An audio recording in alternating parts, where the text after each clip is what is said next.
I'm going to go over problems 1 through 8 and just kind of talk about what happens in each of these transformations. Here, the x values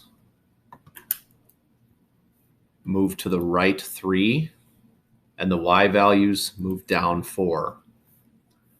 So we just kind of take the function right 3, down 4. Here, I could do this in a couple of different ways. I can factor out the -1, or I can leave it where it was. But in either case, the only thing that's happening is to x values. So the x values either get moved to the right 2 and then we flip them over the y-axis. So everything would get moved over here and then it's flipped.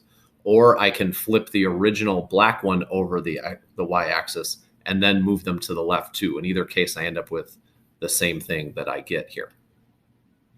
Number 3, everything's happening to the y's. So I flip all the y's over the x-axis, and then I do a vertical shift up 5.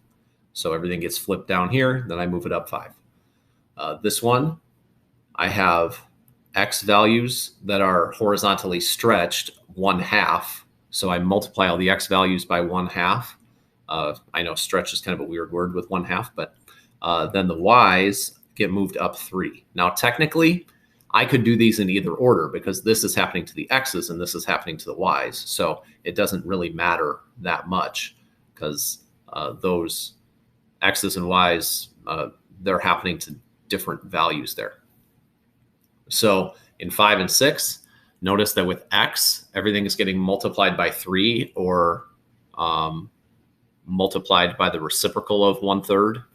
And then y's are flipped over the x-axis, so you basically multiply them by -1. That's what this comes from. And then we add 2. The order does matter in this one. You have to flip first or flip the sign and then add 2. So that's what happens. Black point gets moved to black point, red point to red point, and so on. For number 6, x's go left 2, then flip the sign. So the order matters here. Now, if I factored out the negative, then I could say the x's, we flip the sign first on all the x values, then we move right 2. So I could have done that also. Y's just go down 1. Then problems 7 and 8, x's, all the values get the sign flipped, y's have their values multiplied by 1/2. X's in this problem, left 2, flip the sign. Once again, I could have factored out the -1. And so in that case, I would have flipped the sign first on all the x's, and then I would have moved it right 2. And then the y's, sorry about that, the y's go down 3.